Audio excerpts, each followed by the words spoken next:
Assalamualaikum warahmatullahi wabarakatuh. Salam sejahtera bagi kita semua.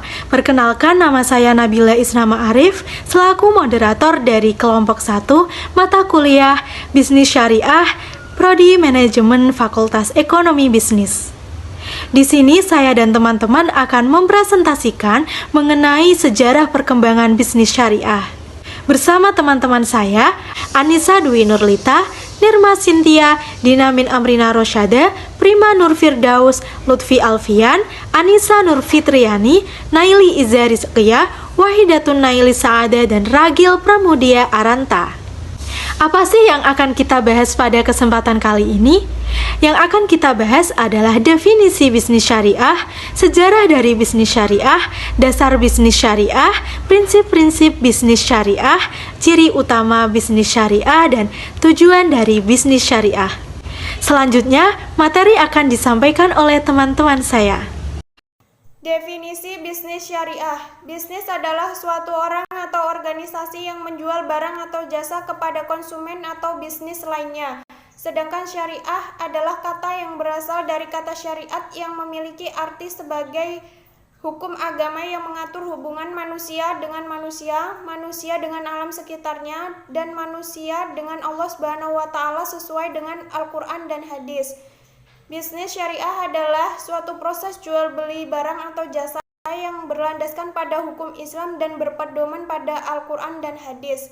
Bisnis sesuai syariat Islam adalah tidak hanya berfokus pada aktivitas jual beli saja, namun juga memperhatikan konsep halal, akhlak berdagang, produk yang diperjualbelikan, akad dan ibadah muamalah dalam berwirausaha.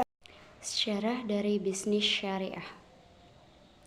Bisnis syariah mulai diterapkan sejak era Nabi Muhammad SAW hingga kemudian dikembangkan oleh ulama-ulama dan intelektual muslim dari waktu ke waktu hingga sempat mengalami kejayaan dan kemundurannya. Nabi Muhammad SAW adalah seorang pedagang ulung dan jujur, membawa barang dagangan Sayyidah Khadijah dari Mekah ke Syam, yang kita ketahui Syam sekarang di negeri yang di zaman sekarang adalah seperti Syria, Lebanon, Palestina, dan Jordania. Beberapa tokoh muslim terkemuka yang turut berkontribusi dalam pengembangan ekonomi Islam adalah seperti Al-Ghazali, Ibnu Taimiyah, dan Ibnu Khaldun, dan masih banyak lagi. Para ulama dan kaum cendekiawan muslim yang mengembangkan pemikiran ekonomi Islam setelah generasi Nabi memberikan sumbangsih berupa karya-karya keilmuan di bidang ekonomi dan ekonomi dunia. Meskipun intelektual barat umumnya tidak dengan tegas merujuk karya-karya mereka, dasar-dasar ekonomi Islam sendiri berdasarkan pada nilai luhur yang digali serta dikemukakan dari berbagai sumber Islam seperti Al-Quran, Al-Hadits. Di Indonesia, sejarah pemikiran ekonomi Islam hadir bersamaan dengan dagangnya Islam itu sendiri ke negeri Nusantara, yakni lewat perdagangan seperti Arab, Persia, dan India. Dasar bisnis syariah. 1. Berbisnis menurut ketentuan syariah tidak boleh bebas dari ketentuan syariat dan harus dibedakan antara halal dan haram atau yang hak dan hak yang batil, tidak boleh dicampur adukan sesuai firman Allah dalam surat Al-Baqarah ayat 42 yang artinya, dan janganlah kamu mencampur adukan dengan yang hak dan yang batil, dan janganlah kamu sembunyikan yang hak itu, sedangkan kamu mengetahuinya. 2. Dasar utama dalam bisnis syariah adalah Al-Quran dan hadis. Dasar bisnis syariah pertama yaitu Al-Quran. Dalam Al-Quran terdapat berbagai ayat yang membahas tentang ekonomi atau bisnis berdasarkan prinsip syariah yang dapat digunakan dalam menyelesaikan berbagai masalah ekonomi atau bisnis dan keuangan. Salah satu contohnya ayat yang paling konkret yaitu ayat tentang pengharaman riba dalam surat Al-Baqarah ayat 275. Yang kedua yaitu adalah hadis. Hadis merupakan sumber hukum kedua dalam bisnis syariah. Di dalamnya terdapat penjelasan teoritis dan praktis terapan mengenai transaksi bisnis yang bernuansa syariah. Prinsip-prinsip bisnis syariah. Dalam bisnis syariah, setiap alur bisnis memiliki kaidah-kaidah yang harus dipenuhi. Terdapat 5 prinsip dalam bisnis syariah. 1.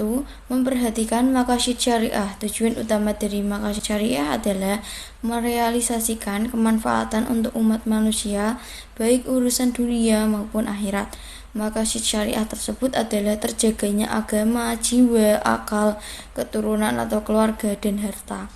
2. Terpenuhi rukun dan syarat dagang. Ketika rukun dan syarat dagang terpenuhi, maka bisnis tersebut sudah sesuai syariah. Rukun bisnis jual beli terdiri dari pelaku, penjual dan pembeli, objek barang yang sudah dilengkapi dengan harga, ijab kabul. 3. Keuntungan diperoleh melalui transaksi jual beli. Dalam ilmu fikih muamalah, pemilihan bisnis atau tijarah bisa dibagi menjadi 2, yakni jual beli dan kongsi. 4. Rela sama rela. Saat terjadi akad, hal yang harus mendasarinya adalah rela sama rela antara kedua belah pihak, yaitu penjual dan pembeli. Namun, akad dengan rela sama rela akan sah jika sebelumnya sudah terpenuhi rukun dan syarat dagang. Agar kedua belah pihak rela sama rela, maka pelaku bisnis atau penjual harus menjelaskan kondisi barang secara detail kepada pembeli. 5. Tidak boleh melakukan transaksi terlarang. Transaksi-transaksi yang dilarang dalam Islam adalah transaksi yang disebabkan oleh 2 faktor: haram zatnya atau objek transaksinya, seperti transaksi jual beli narkoba, alkohol, binatang buas, dan lain-lain. Haram selain zatnya atau cara transaksinya, seperti riba, gharar, maisir, akad yang batil, zalim, dan maksiat.